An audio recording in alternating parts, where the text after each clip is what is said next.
मागच्या महिन्यापूर्वी आमच्या सर्वांचे मार्गदर्शक आदरणीय श्रीकांतजी शिंदेसाहेब सोलापूर जिल्ह्याच्या दौऱ्यावर आले होते आणि ते आले असता सर्व कार्यकारिणीची बैठक जिल्हा कार्यकारिणीची त्या ठिकाणी झाली। सखोल माहिती घेतल्यानंतर त्यावेळी नव्या जुन्यांना परत एकदा संधी मिळावी ह्या दृष्टिकोनातून ती कार्यकारिणी बरखास्त करण्याचा निर्णय पक्ष संघटनेनं त्या ठिकाणी घेतला आणि त्या निर्णयानंतर परत एकदा कार्यकर्त्यांची मतं आजमावून घेऊन त्यातली इच्छुकांची मतं आजमावून घेऊन परत एकदा सोलापूर जिल्ह्यातील शिवसेनेची पुनर्बांधणी करण्याचा निर्णय पक्ष नेतृत्वानं त्या ठिकाणी घेतला। आमचे नेते एकनाथजी शिंदे साहेबांच्या मार्गदर्शनाखाली संपूर्ण महाराष्ट्रामध्ये शिवसेनेचा झंझावात वाढत असताना सोलापूर जिल्ह्यामध्ये सुद्धा त्याच पद्धतीनं बांधणी व्हावी ह्या हेतूनं या ठिकाणी ही आम्ही बैठका लावल्या आणि काल आणि आज अशा 2 दिवसामध्ये संपूर्ण या लोकसभा मतदारसंघातील असणाऱ्या सर्व तालुक्यांच्या पदाधिकाऱ्यांशी चर्चा आणि संवाद त्या ठिकाणी होतोय आणि त्याचा अहवाल पक्ष संघटनेकडे या ठिकाणी मी सुपूर्द करेन आणि पक्ष संघटना पुढील कारवाई करेल। विधान परिषदेच्या निवडणुका सुरू आहेत। संजय राऊत असं म्हणतात की ज्या पद्धतीने बिनविरोध निवडणुका झाल्यात अनेक जिल्ह्यांमध्ये ते बघता 150 कोटींचा घोडेबाजार झाल्याचं त्यांचं म्हणणं आहे, काय उत्तर असणार? याच्यापूर्वी बऱ्याच वेळा उभाटाच्या सुद्धा सीट्स या ठिकाणी बिनविरोध झाल्या होत्या। ज्यावेळी एखादी गोष्ट बिनविरोध होते त्यावेळी त्यांना घोडेबाजार त्या ठिकाणी आठवतो।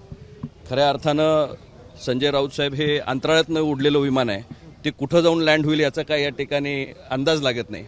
पण मी निश्चितच या ठिकाणी सांगेन की आज तिन्ही पक्ष शिवसेना असेल, भाजप असेल, राष्ट्रवादी काँग्रेस पार्टी असेल, हे तिन्ही पक्ष ताकदीनं जनमानसाच्या सेवेमध्ये त्या ठिकाणी गुंतलेले आहेत आणि प्रत्येक महानगरपालिकेमध्ये, जिल्हा परिषदेमध्ये, स्थानिक स्वराज्य संस्थेमध्ये अतिशय उत्कृष्ट कामगिरी या पक्षांनी त्या ठिकाणी बजावलेली आहे आणि या तिघांच्या एकमेकाच्या एक दिलीनं ज्यावेळी या ठिकाणी पुढे जात आहेत त्यावेळी येणाऱ्या विधान परिषदेवर जे या ठिकाणी उमेदवार निवडून जातील ह्या तिघांच्या विचाराचे असतील याच्यामध्ये कुठे अडचण पक्ष काम करताय असं तुम्ही म्हणताय, मात्र कालच्या बैठकीत जे आहे ते शिवसैनिकांनी जे आहे तो भाजपवरती अनेक प्रकारचे आरोप देखील जे आहे ते लावलेले आहेत।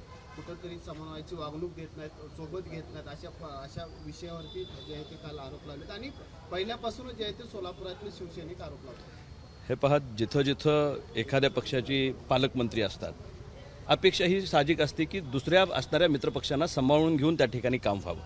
आमचे राज्याचे मंत्री आदरणीय उदयजी सामंत साहेब सुद्धा या ठिकाणी आले होते आणि त्यांनी सुद्धा आपल्याशी संवाद साधला। त्यावेळी हेच सांगितलं की इथं असणाऱ्या पालकमंत्र्यांशी डायलॉग मंत्री स्तरावर त्या ठिकाणी होईल। इथं असणाऱ्या DPCच्या बाबतीतला या ठिकाणी निर्णय असू दे, वेगवेग योजनांच्या बाबतीत असू दे, शिवसैनिक म्हणून जो कार्यकर्ता तळागाळापर्यंत काम करतोय त्याच्यावर कुठला अन्याय होणार नाही याची खबरदारी पक्ष म्हणून आम्ही घेणार आहोत आणि निश्चितच तेही या ठिकाणी एका जबाबदार पदावर आहेत। असा दुजाभाव एकमेकाशी न होता काही ठिकाणी शिवसेनेचे पालकमंत्री असतात, तिथं ओरड वेगळ्या पद्धतीनं भाजपचे कार्यकर्ते करत असतात, काही वेळा राष्ट्रवादीचे कार्यकर्ते करत असतात। काम करत असताना काही कमी जास्त होत असतं। निश्चितपणे एकत्रपणे समन्वयानं त्यामध्ये मार्ग काढला जाईल। कोणत्याही बेबनाव आमच्यामध्ये या ठिकाणी नाही। शिवसेनेचं आणि BJPचं महाराष्ट्रामध्ये या ठिकाणी शासन एकत्रपणे काम करतंय।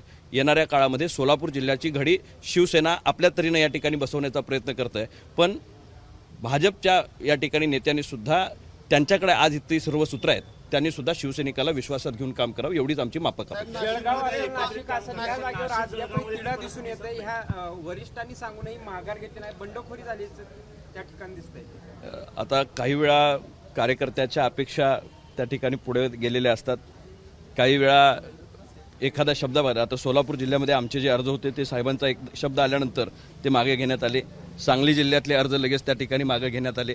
महाराष्ट्रातल्या काही ठिकाणी अशा पद्धतीचा तिढा त्या ठिकाणी तयार झाला आहे, हे खोटं नाही, पण त्यामधनं या ठिकाणी पक्ष नेतृत्व योग्य तो मार्ग काढेल आणि तिन्ही नेते एकत्रपणे बोलून त्या कार्यकर्त्यांची समजूत काढून पक्षाला कुठं हानी होणार नाही याची काळजी त्या ठिकाणी, उमेदवाराला होणार नाही याची काळजी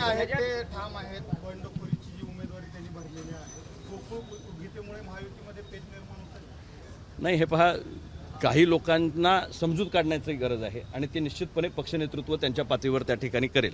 गीते साहेबांना सुद्धा विश्वासात घेऊन पक्ष नेतृत्व त्यांची समजूत काढण्यामध्ये यशस्वी होईल अशी मला खात्री आहे। काही ठिकाणी ज्यावेळी स्पर्धेला सुरुवात होते त्यावेळी प्रत्येकाच्या अपेक्षा असतात, आशा असतात, प्रत्येकानं काहीतरी तयारी केलेली असते आणि त्याला असं वाटत असतं की आपल्याला ह्या निमित्तानं संधी मिळावी। निश्चितपणे इतक्या मोठ्या प्रवाहामध्ये ज्यावेळी काही कार्यकर्त्यांना असं देता येत नाही त्यावेळी काही गैरसमज होण्याची शक्यता असते. नेतृत्व त्याची समजून काढण्यामध्ये यशस्वी. पालक ज्यावेळेस सोलापूर विधान परिषदेची निवडणूक लागली, आपल्या दोन जे पदाधिकारी आहेत त्यांनी उमेदवारी अर्ज दाखल केला. मात्र उमेदवारी अर्ज दाखल करताना कुठेतरी निधीवरून हा उमेदवारी अर्ज दाखल करतोय. पालकमंत्री निधी देत नाहीत, निधीमध्ये कुठेतरी कमतरता ही तक्रार माझ्याकडे संपर्क प्रमुख म्हणून सुद्धा या ठिकाणी पदाधिकाऱ्यांनी केली. हीच तक्रार मंत्री महोदय आदरणीय उदयजी सामंत साहेबांच्या समोर, श्रीकांतजी शिंदे साहेबांच्या समोर पदाधिकाऱ्यांनी केली आणि निश्चितपणे त्याचाही आम्ही या ठिकाणी आढावा घेतोय. तिन्ही सत्तेतले पक्ष आहेत, त्यामध्ये शिवसेनेचा असणाऱ्या पदाधिकाऱ्यांच्यावर अन्याय होऊ नये ही खबरदारी घेणं हे आम्ही लोकप्रतिनिधी म्हणून आमची जबाबदारी आहे. आमच्याकडे आता खासदार म्हणून या ठिकाणी ज्योतिताई काम करतायत, संविधानिक पदावर त्या ठिकाणी आहेत. डीपीसीच्या निधीमध्ये असतील किंवा इतर या ठिकाणी त्यांना आता त्याच्यामध्ये स्टेक आहे. उद्याच्या काळामध्ये पक्षाच्या वतीनं त्या भूमिका त्या ठिकाणी मांडतील. पक्षानं जो या ठिकाणी फॉर्म्युला ठरवून दिलाय त्यामध्ये आमचे कार्यकर्ते निधीपासून वंचित राहणार नाहीत याची खबरदारी शिवसेना पक्ष निश्चितपणे घेईल. पेपर फुटीनंतर काँग्रेस पार्टीचा एल्गार पाहायला मिळतोय. दिल्लीत मोठं आंदोलन चालू आहे. काय नेमकं परिस्थिती? आज देशभरामध्ये याच्या बाबतीतलं या ठिकाणी आपण पाहिलं असेल की तरुण त्याच्यामध्ये अचानकपणे सामील झाले आणि एखाद्या गोष्टीमध्ये एखाद्या वक्तव्यावरनं तयार झालेलं या ठिकाणी कशा पद्धतीनं रूपांतर होतं. तरुणांच्या भावना समजून घेणं गरजेचं आहे, त्यांची मनस्थिती समजून घेणं गरजेचं आहे.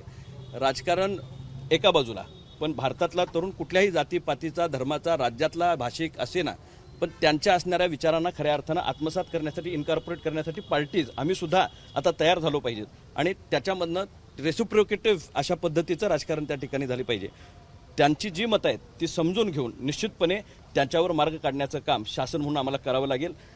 जे काय आज या ठिकाणी नवीन नाव घेणार नाही, पण कुठलीही पार्टी नव्यानं या ठिकाणी तयार होत असेल, त्याला जर पाठिंबा वेगळ्या पद्धतीनं मिळत असेल, सोशल मीडियातला पाठिंबा आता जमिनीवर कसा उतरतो हे आता अजून काळ त्याला या ठिकाणी सांगेल.